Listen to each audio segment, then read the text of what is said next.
everybody. How are you all? Did you see that beautiful sunrise this morning? Wasn't that outstanding? We're so glad that you came to join us on this wonderful, beautiful Thursday morning. I am Angie Rodenkirk. I am one of the 3 on-campus guidance counselors. Today we're going to be talking to you guys about the importance of junior year. So we promised to start right on time at 7:15. We also promised to have you right on time at 8 o'clock so you can get to your busy day. We hope you enjoyed the videos that were playing as you walked in. Those were from the UW Help channel on YouTube, and they've got some really helpful topics for prospective college students and their parents. So you looked at one about taking tough classes, one that's just kind of an overview, and one about financial aid.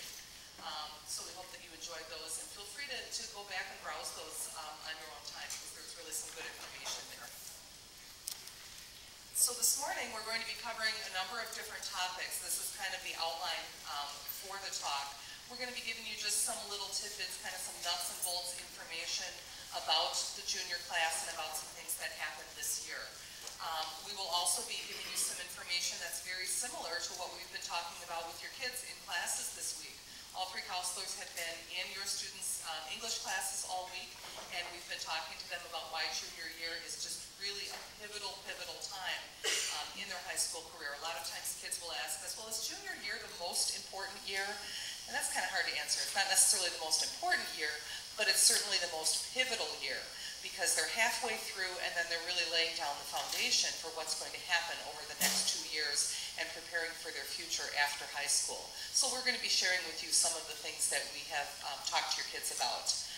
We're also going to give you guys a nice overview of Naviance. Naviance is a software program that we began using a couple of years ago.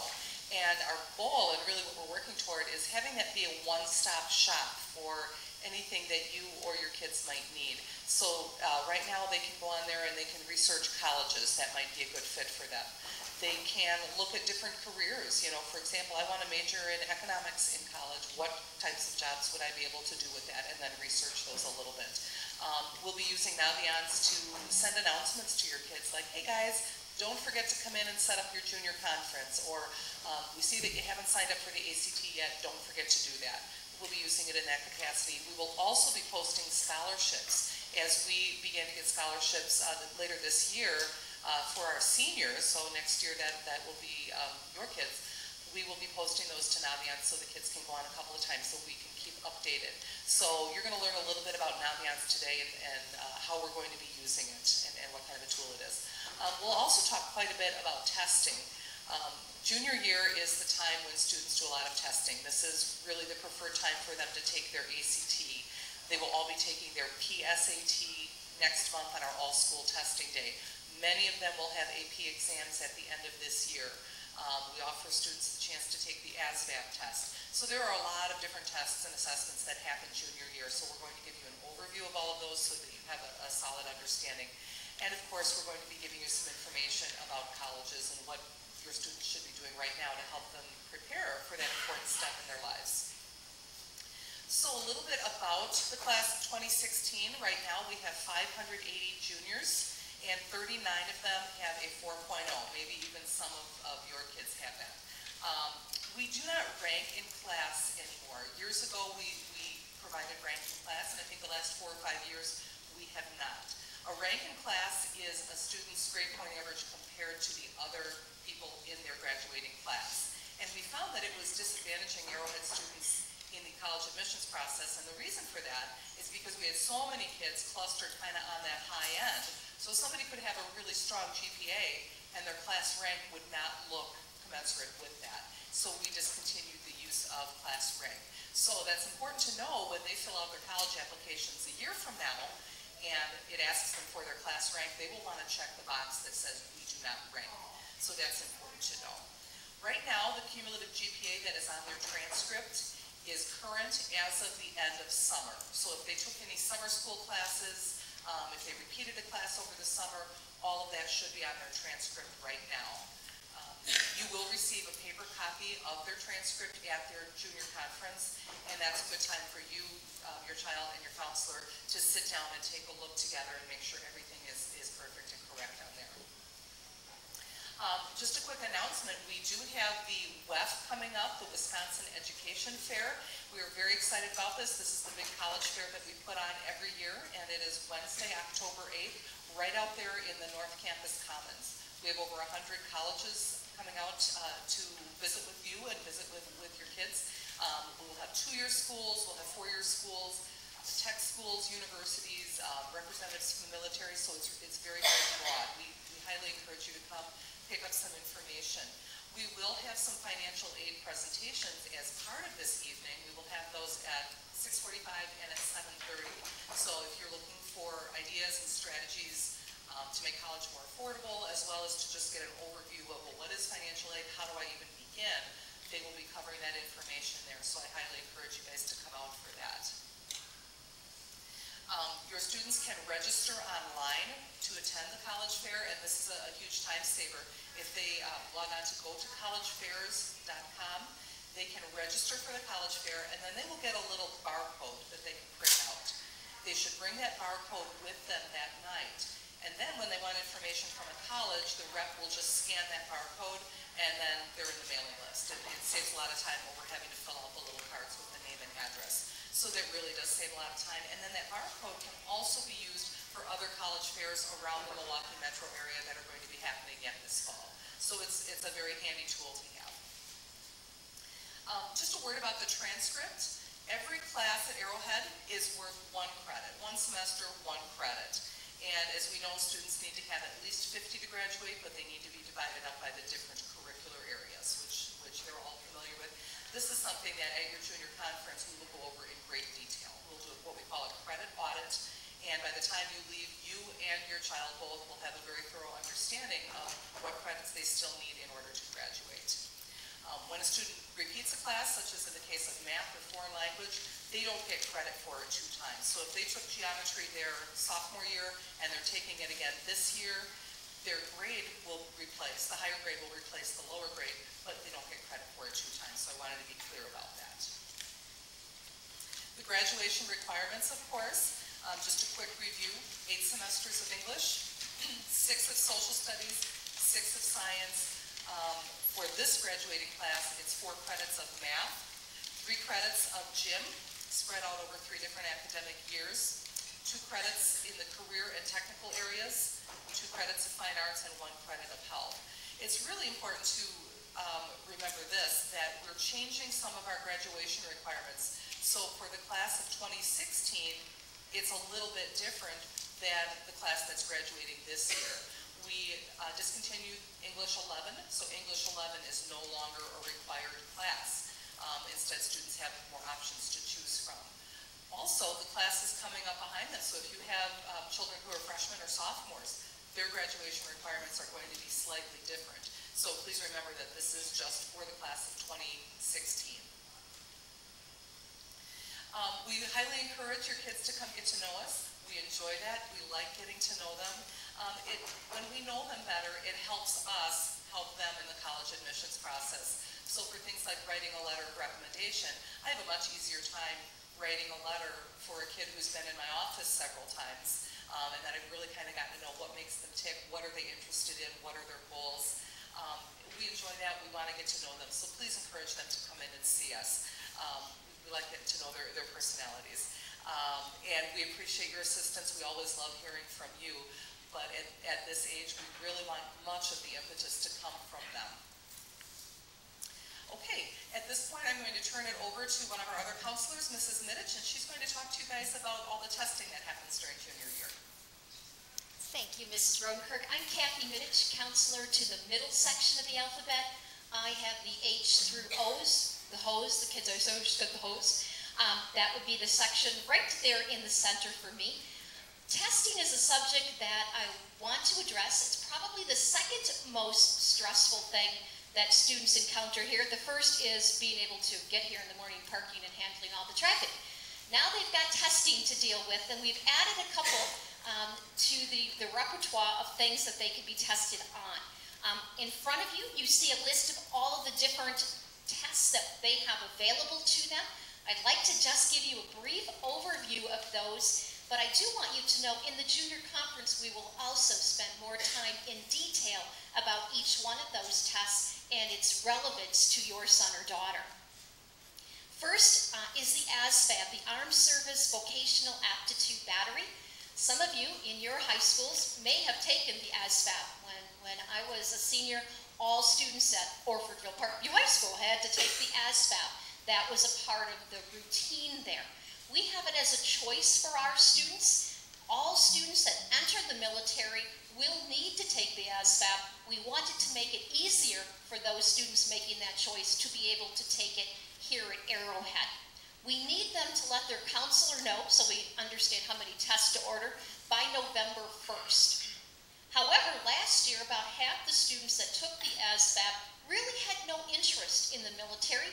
Their interest primarily was learning a little bit more about themselves, learning a bit more about their strengths, learning a bit more about their aptitudes and their abilities in some very specific subject areas. So that is a morning test, and the students would miss class to do that.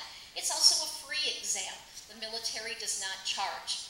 The students get a wonderful report at in the scoring process about 3 weeks after this exam, and we have a little meeting with the students to go through what those results look like and what they might mean. Students may take the ASVAB more than once. So for a student that is very, very interested in a career in the military, they will need to have a minimum score for admission into each of the branches. And different branches have a different minimum score. And then they also need to be concerned, what is their individual score in certain areas, because that matches them up with careers within the military where they have to perform in a certain way on that exam. So students can take this more than once. It might be a great introduction for them. The next exam is the PSAT. The PSAT is a preliminary SAT. If you've been reading a little bit about the testing process, the SAT is making their exam a little bit different. They're converting their exam so that it's really going to be a bit more like the ACT. It's going to be a bit more driven by problem solving, analyzing information, as opposed to core knowledge and kind of the advantage of having had some exposure. So we want our kids to take the PSAT. It is a required exam for our juniors here at Arrowhead. We have every one of them take this test. The good news is that it's a low stakes test in many ways. It really doesn't matter for college admission purposes how they do on the PSAT. It's not an entrance exam. It's a preliminary test. But a couple advantages to the PSAT, and one of the reasons that we're really excited about our kids having this as an option now, is it gives them more information about their skills. What are they good at? What do they have some weaknesses in? And then what can they do to address potentially those weaknesses to strengthen them?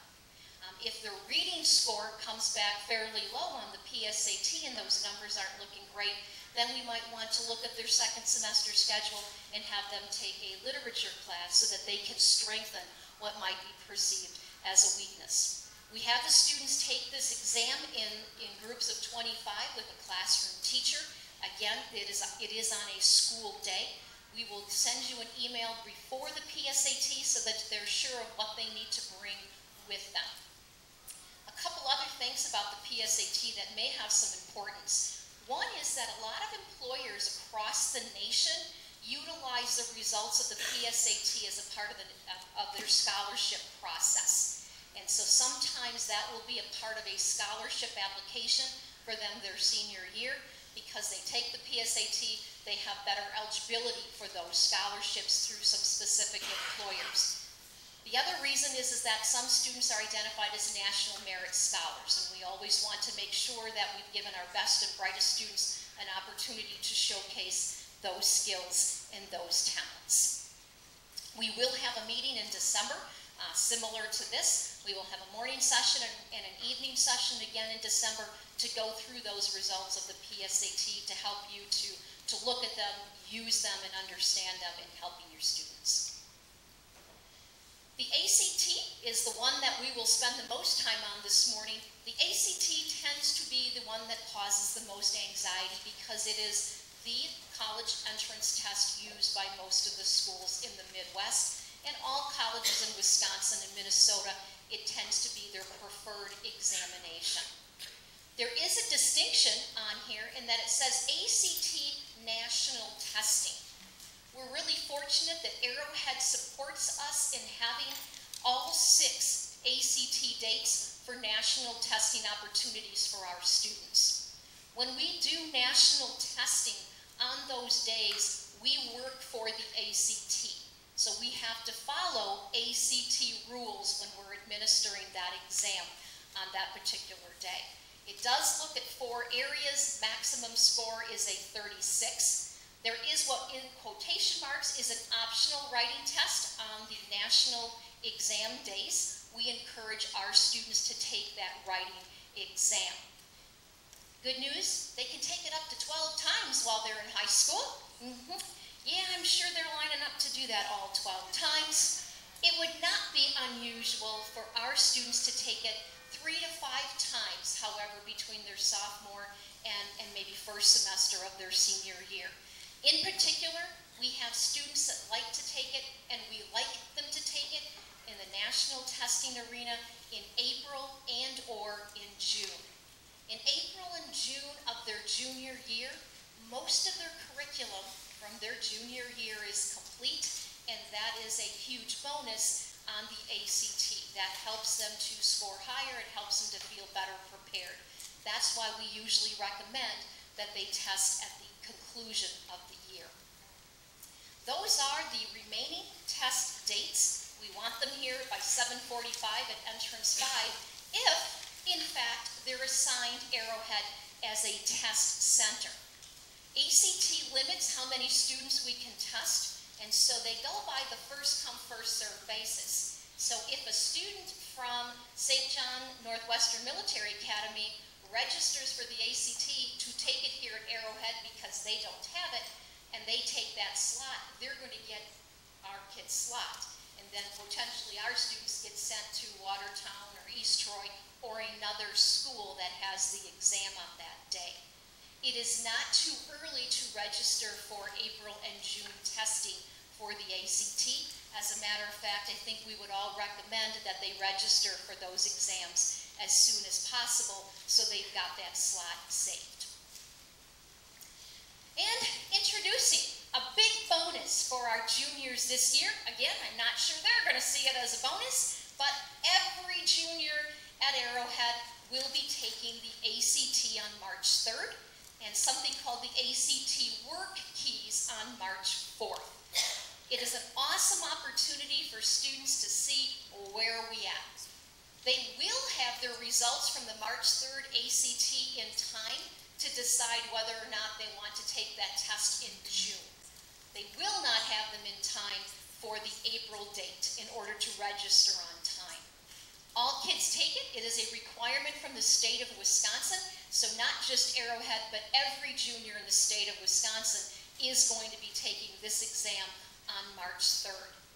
The other great thing is that this exam may be used for college entrance purposes as well. It is not just for state requirements, it's not just for Arrowhead reporting purposes. They can use that exam in the college entrance process. It is an official exam. It is not considered a national exam, which is still fine in that process. The other great news, this does come with writing. It is the ACT with writing, so you will be saving $54.50. Every little penny counts. It does not cost parents or students to take the exam on that day.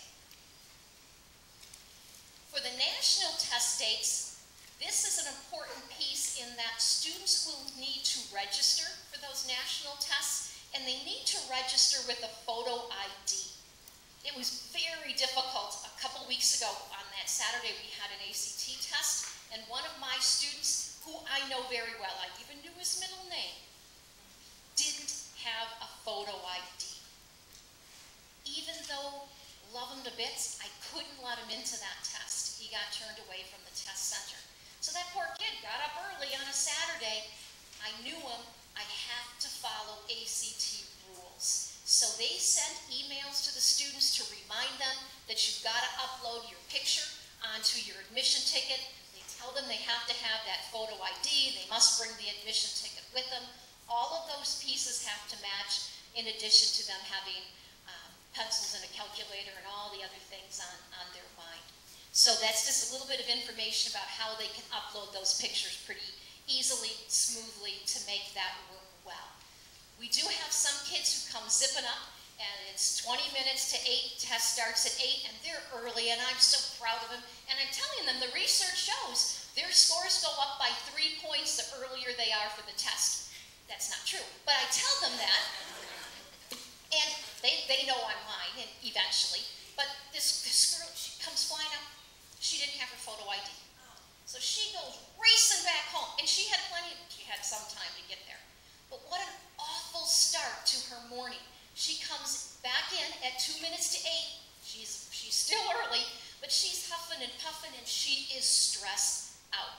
It was not a great way to start the morning for her. It all worked out for her to take the test, but we always like them to be well prepared and to know what's next. One of the things that we want to briefly touch on is some tips to doing better on the ACT. We would encourage students to read. When they practice certain kinds of things for the ACT, I would even encourage them to read at the kitchen table in an uncomfortable chair so they get that muscle memory going, just like an athlete would. We want students to be well prepared for fatigue because they get tired after several hours of testing. So having them read and having them practice that motion of being a little bit uncomfortable so they can score the highest possible. Simulating that test environment, not laying on their bed with their computer and going through practice questions if possible. We want them to practice the environment they're actually going to be taking that test in. When my own daughter took the ACT the first time, I remember it very clearly. In those days, they didn't get an email report. It came in the mail. And so she got the scores, and she looked at that composite, and she threw it on the counter, and there it sat for a very, very long time. She didn't, until her mother made her, really look at the results to learn from that experience. We want students, if you're going to take the test multiple times, make sure you change it up. Make sure that you respond to what was on that exam, what those results showed about you as a learner. ACT has an expression that just because you weigh the pig more often doesn't mean it gets fatter. And what they mean by that is that if you do nothing else to change those results, your test results aren't going to get any better. They also have an expression that nobody ever died taking the ACT, and I think that's important to remind students of as well. There is information for parents on the ACT website at act.org.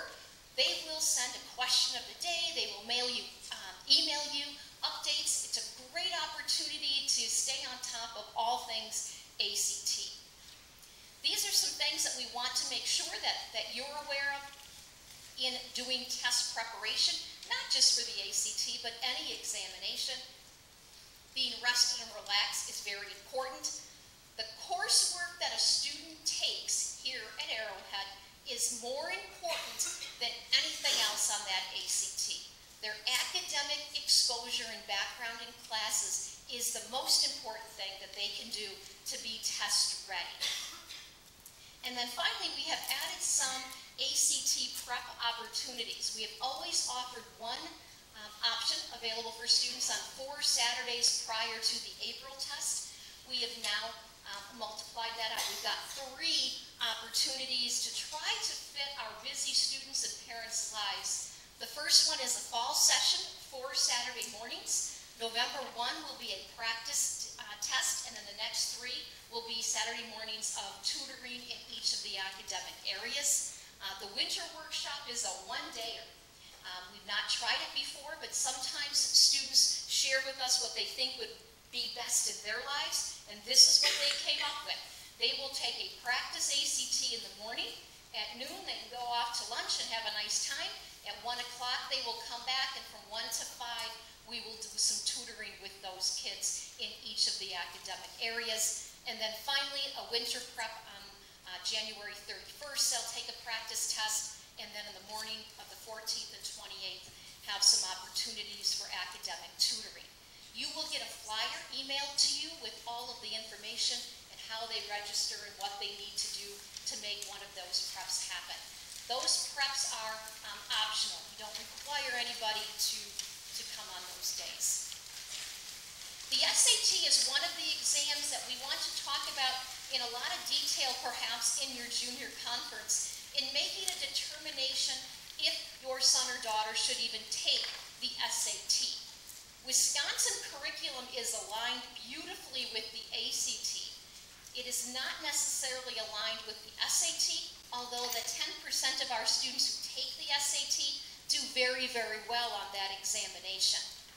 If a student is up for qualification as a National Merit Scholar, they are going to be required to take the SAT, and there'll be some other situations where we might recommend it, but I think in that junior conference would be a great place to talk about the SAT as well as the SAT subtests. The Compass is an exam that is done at the technical colleges in the state of Wisconsin. It is a computerized exam. It is done opposite of the way it's done for college admission. At the technical college, they have you take this exam after you are admitted, after the student is admitted. One of the things that I think we may see evolve with the requirement of all Wisconsin students having to take the ACT as a part of their regular day, I think we may see more students being able to use that exam for purposes at the technical college as well. So many students will no longer have to take the Compass in the state of Wisconsin simply because they have got that ACT background to help them. AP exams, another stressful time in our students' lives in early May. The AP teachers that they have here at school are doing a great job preparing them for this experience. Mrs. Rodenkirk is our AP test coordinator, and this school works very hard to make sure it is a positive, solid, quality test environment for those exams. Students will be hearing more details about those exams in their classes. They'll hear about when do they need to pay, how do those things work. AP exams, just simply by taking the AP class does not give students college credit. If a university does award college credit for that exam, it is based on the results of having a 3, 4, or 5 typically will net a student credits at the university. And more on that we can talk about in the junior conference as well. Miss Malos is now here, and she's going to talk with you in more detail about some other options. Hi, my name is Brianne Malos, and I am the school counselor who works with last names A through G for our juniors and seniors. So I'm excited to be meeting all of our new juniors this year. And what I'm going to talk to you a little bit now is about some different options that students have after high school. So we have about 10% of our students that do go into the technical or apprenticeship route. So if you want to take a look at your green handout in your folder, there's some great information on there that describes the technical college system in Wisconsin and some different tips and information about what is great about those resources. There's actually 16 technical colleges in the system.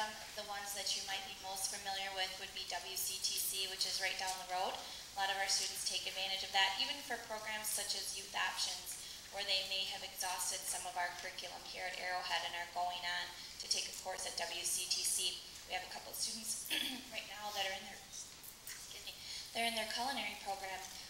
They have a pretty strong culinary program, and some of our students have been able to take advantage of that and kind of get a kickstart on their college process. So other reasons the technical schools are a great option. There's a lot of opportunities right now in manufacturing. So the companies are really reaching out, connecting with the technical schools and the high schools. There's a lot of discussion of that at the state level, being that there's so many opportunities for jobs in this economy with a lot of our students who are coming out with 4-year degrees and aren't able to find jobs in certain areas. Manufacturing is a place that is really expanding. They have about 1,500 jobs right now that are open. They're having shortages in those areas. And a lot of their workforce right now is made up of the baby boomers. So their concern is that they could be retiring at any day, and there's going to be a large shortage of workers in that environment. So there's a lot of great options for students who want more of a hands-on education and a field in that area. It's 1 to 2 years of schooling. A lot of times they're getting hired out of the technical schools even after 1 year, getting their education paid for. So it's a good financial opportunity for them as well. Another statistic that was a little bit shocking for us to hear, we were talking with some of the technical schools, and they said at MATC right now they have about 6,000 students that are currently enrolled there that already have earned a bachelor's degree, or were either not able to find a job or had decided that the technical route was the way for them to go. So we do see a lot of students that may go the 4-year route initially, and for whatever reason end up back within the technical school. So it's a great opportunity for students to check out, just to see what's out there and get a little bit more exposed to that as well. So with the apprenticeships, there are a lot of opportunities that partner with the technical schools as well. So many apprenticeship programs go through those. Otherwise, it ends through the state or through some of their employers. There's options available with that. Arrowhead does offer some different youth apprenticeship, which can kind of help to be a gateway into some of those areas as well, which we can talk about more in the junior conference if your student is interested in that. But the majority of our students, about 85% of our students, do go the typical 4-year college or university route. So if you want to take a look at the yellow handout that's in your packet, we'll talk a little bit about what that looks like. So this information is going to be presented in more detail and in a more personalized way for you in your junior conference. So that's a great opportunity for students to come in and talk to us about what their ideas are, what their goals are, and we can help get them started looking at options with that. But the most important thing, and especially for the junior year, is that academic preparation. You've heard a lot about that in terms of why it helps with the testing, but colleges are really looking at what classes did the student take in high school. And so that transcript is one of the most important pieces that they're looking at. Their course history, how have they grown as a student from freshman through senior year. So the only grades that the colleges are looking at when they're making those decisions initially is the freshman through junior grades. So we tell juniors this year is really important because it's your last opportunity to raise that GPA to where you want the colleges to be able to see it to make those decisions. They're looking at the trend of the GPA, so has it risen or fallen since freshman year? So we still have time for our students to be able to really focus on that this year and do their best to help represent a positive picture for the colleges. The rigor is also very important, so the types of classes that the student is choosing. And rigor is going to look different for each student, so it doesn't mean that the colleges expect everybody to have taken the same course sequence, but it's really about that student challenging themselves and finding classes that they're able to do well in. And you know, a lot of times kids might come and ask us, you know, shouldn't I be taking more AP classes? And the answer is, if you can handle that, absolutely. But colleges are really looking to see the grades as well. So for students, it's better for them to be able to really manage their academic load and still maintain the highest GPA possible rather than taking on a bunch of challenging courses and maybe not necessarily doing as well with the GPA. So then the test scores would be the final piece, and these are the biggest factors that colleges are looking at when they're looking at college admissions. So they want to see, you know, what courses, the GPA, and then that test score, which would be the ACT, typically, sometimes the SAT. So those would be the biggest factors that they look at. These would be some other factors that help enhance an application. So they might help, you know, bump a student who maybe looks very similar grade or academic-wise, but maybe has had more experience, more leadership. Colleges want to see who that student is, not only inside of the classroom, but also outside as well. And a lot of times I have students that tell me, oh, well, this year I'm just going to do a bunch of community service, and so that looks good on my college applications. It's great for them to get involved, but we really encourage them to get involved in something that they're very passionate about, or something that makes sense for them, versus just a checkbox of activities of, I'm just going to go to this for a couple of hours so I can write it down. colleges really want to see who that student is and how their experiences have led up to their college preparation and getting them ready for a type of career. So focusing on areas that may help them to learn more about the career that they're interested in. A lot of, giving back to the community. A lot of colleges are really emphasizing that as well. So those would be some important things to encourage students to do. So these are just some of the other factors.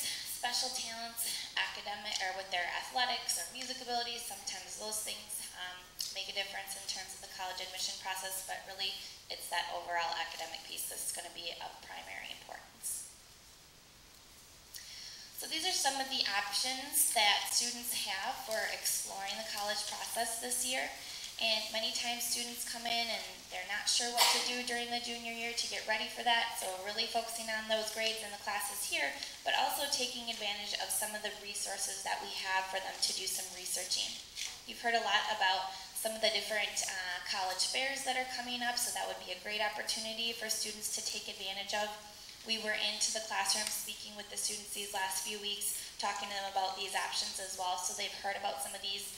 And we've been helping them get registered for some of the college fairs. There's a barcode that they use to sign up for that has their information.